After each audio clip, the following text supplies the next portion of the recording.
Okay, good morning. This morning I'd like to make I'd like to do a short video on structure of trades. Now, as I have mentioned earlier on, for every single trade that we want to take, whether you want to buy or you want to sell, there are two considerations. One of them is the locations, right? Now the second consideration is the structure of the trade. Now structure of the trade will basically help us to identify which supply or demand that we want to trade, right? On the charts, right, whatever time frame we are looking at, we usually see more than one supply or more than one demand.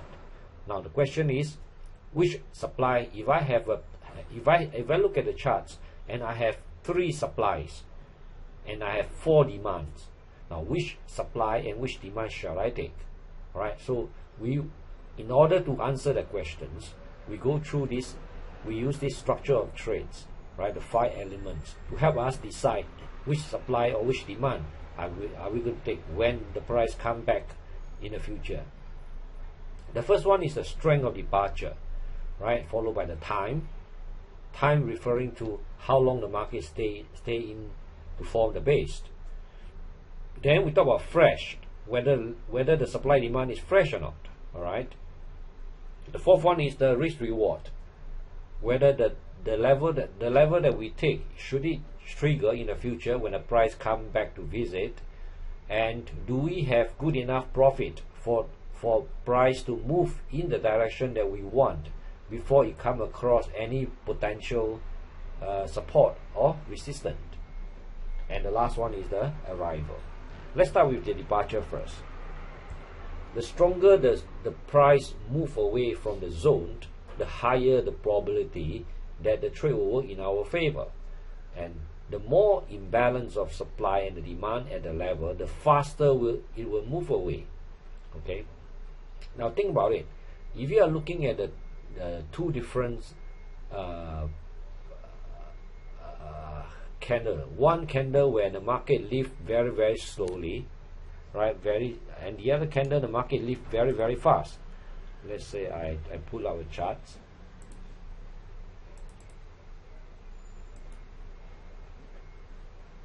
Okay, let's take a look at this pair, right? Dollar Swiss. Now if we take a look at how this price leave the area, look at this area. Is the departure very, very strong? It's very strong, isn't it? So in the future, when the price come back to this price, you can see how the price drop. Very strong. So in the future, when the price come back to this supply again, we know that we want to trade at this supply. Alright, we want to trade at that supply. Okay, very simple. Right now, if you compare this kind of supply, this kind of departure, compare with another departure, looks something like that. Can you see the big difference? This one single candle, very fast. This one, the market go down very, very slowly. You see how the market goes sideways and it go down very slowly, pull back like this, right? This kind of movement downwards does not represent big imbalance, and we are not interested to take those levels. In the future, when the price come back, you can see the price never really respect and the price just blow through. Right?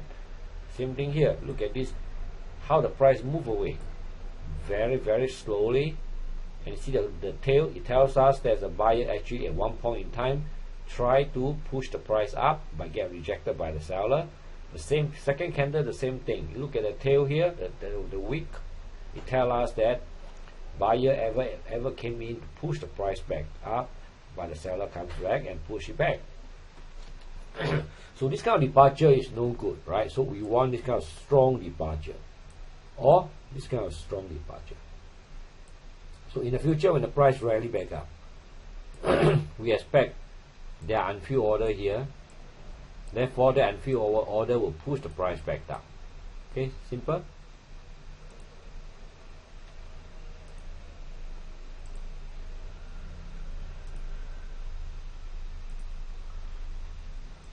Now, gap represents the biggest imbalance of supply demand. When we see a gap, it represents biggest imbalance. Let's say I have candle like this, and next day the market actually gap up.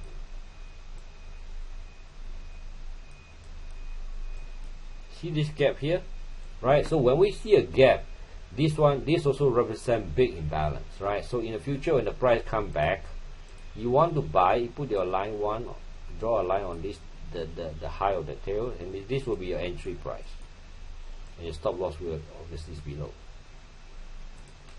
Alright, so the departure is very important. Okay, it tells us whether the base or the departure has strong imbalance or not.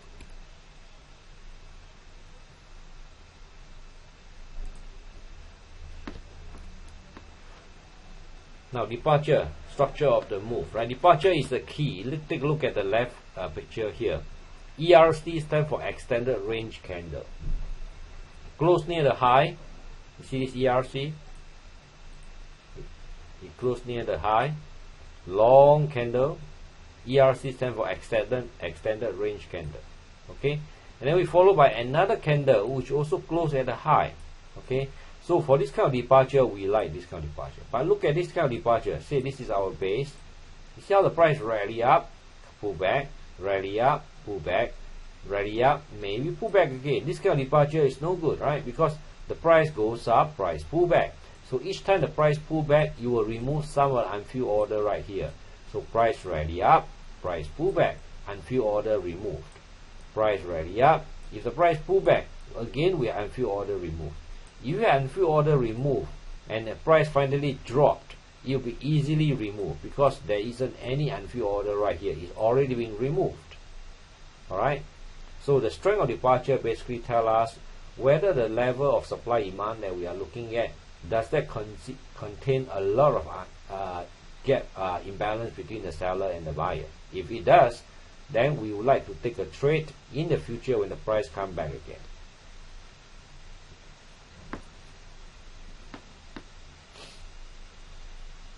Okay.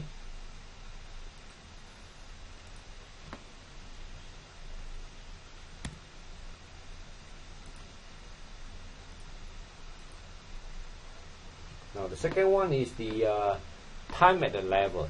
If market trade in the same zone for quite some times, chances are it does not have the big imbalance, right? Zone that has very few candles are better, great imbalance. It tells us there's a greater imbalance. The rule of the thumb is when we have 6 candles or more, we consider too many. Right? We consider too many candles. Now take a look at what I mean by too many candles. Okay. Now you can see from this example on the left here, we have so many candles. Right? So when the price comes back in the future, now which one are you going to buy? Very confusing, right? So we will not take this kind of base when there are 6 or more candles that form the base. Now look at the second one. We have a rally, base, drop, strong drop. Right? We have only one single as a base. So in the future when the price rally up, we want to sell. Right? We can put a sell limit there and see how the price reacts from there.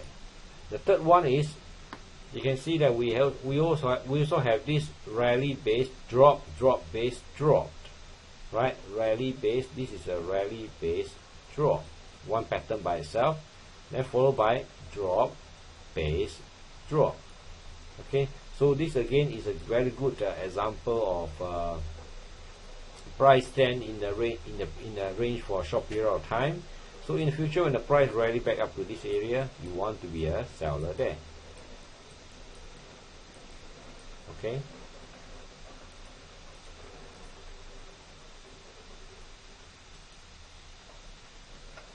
Risk reward.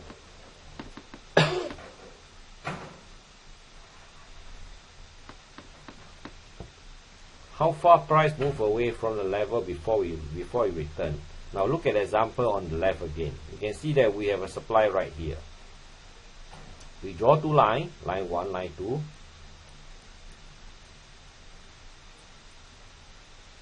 Okay, and we ask ourselves, should this price drop to this low?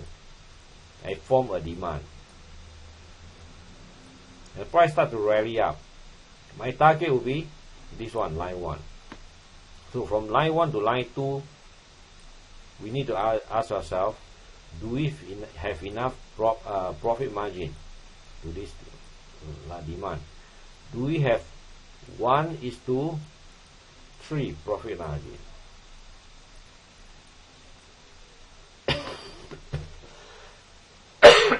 Profit margin, okay? Now look at the second example. We have a supply here, and the price dropped, and it formed another low. Price rally back up into this supply L1. This is L2. So we ask ourselves, do we have enough risk reward? If we have 1:3, then we shall take this trade and expect price to come back down, take your profit just below your L1. And this is L2. Okay.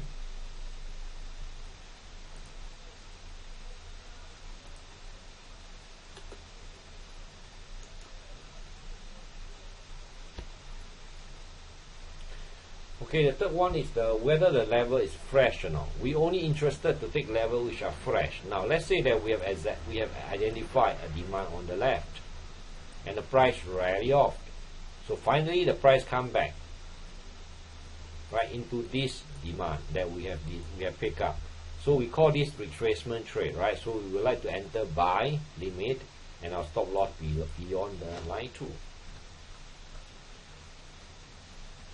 Alright, so the first pullback is always the highest probability because this is the first time the market pull back, and if there are unfilled order here, chances are this unfilled order will rush in to buy the moment you see the price come back to its original area. Okay. Now look at the example on the right. We have identified a supply, same, no different. The price rally off, price come back first time. When the price come back for the very first time, you will remove some of the unfilled order right at this demand. That means after this visit, there will be less unfilled order. So see how the price rally up and it come back again. You will trigger whatever unfilled order right here, big balance there. Okay, and then if unfilled order is there, then we expect price to rally back up. Okay, so in this slide is basically we want to talk about, we want to trade only level which are fresh. That means that price has never come to that level before. We do not want to trade level which are non-fresh, even one time. Alright, we do not want to trade.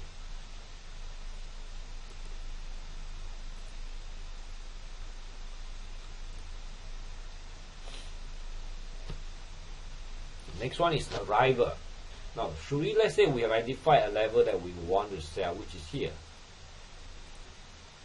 Okay, which is this one. We've identified we want to sell. In the future, so if the price drop now, in the future when the price comes back again in the future, I want to be a seller here. Right? So the opposite for this is, we have supply, so the price dropped to this low, and it start to rally back up. Right, into this supply that we want to sell. Okay, now this factor is talking about arrival, right? Which type of arrival you think is better? Okay, usually people look at this, they say this type of arrival is better, this is no good. Okay, but the truth is, now the price actually dropped to this low and rally up base, rally up base, rally. Why the market has to put in rally base, rally, base, rally? Because those are the potential demand, right? In the event if we price going back up and it start to sell, right? In the event this is confirmed put in, what we're going to likely to have is master become the what master are you talking about? Sorry, I'm talking about what? All this demand become future demand. All this rally base, right, become future demand. So for the price to move down all the way to the TP, it will take a lot of effort to absorb all this demand on the left, right? While look at this demand, market straight up into the supply, and by simply looking at this kind of movement, we know that this candle definitely not professional trader. this candle could be professional trader at the same time novice trader, but professional trader have actually less buying right now. Okay, and here most likely will be the professional plus the retail, right? Basically they look at the chart before the price goes up, they already put in long. Once the price goes up, they are already happy. Okay, so the arrival on the left here is not so good because it creates a lot. There are not many demand that created along the way from this low A to B, right? So here A to B. Now on the other hand, if we take a look at the picture 2, right, you can see that every demand has been retraced. We have a rally base, rally base, rally base. You can see that each time the market make a demand, the price rally base, price pullback, touch and go. Demand, right? So this kind of arrival on the right is better. Okay.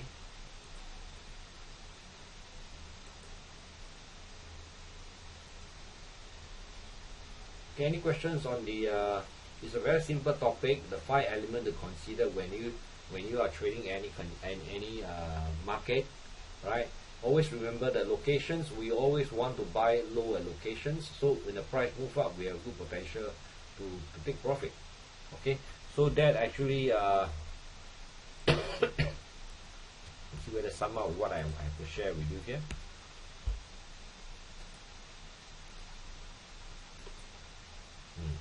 Okay, the freshness, right? The level of imbalance have residue supply demand.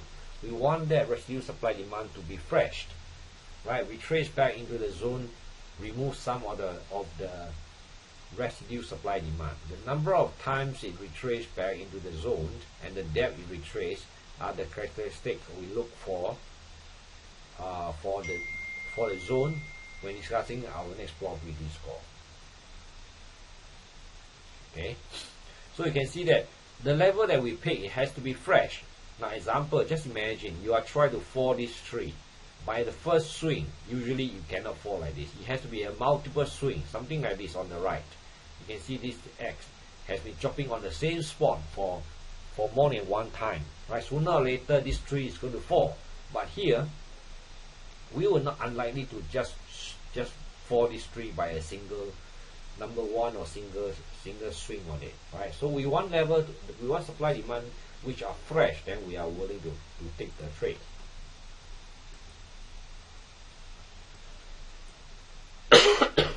Okay, this is a chart here. You can see that this is the first pullback.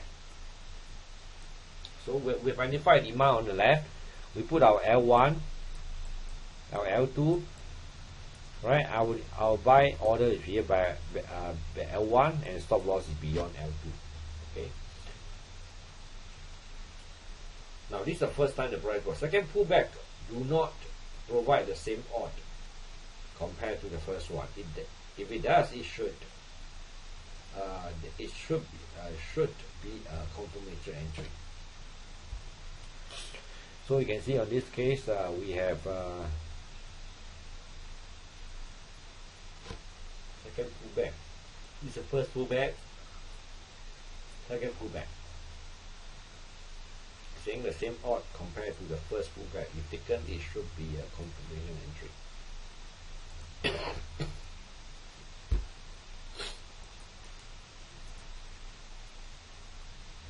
Okay, arrival, we talked about it already. Freshness, arrival.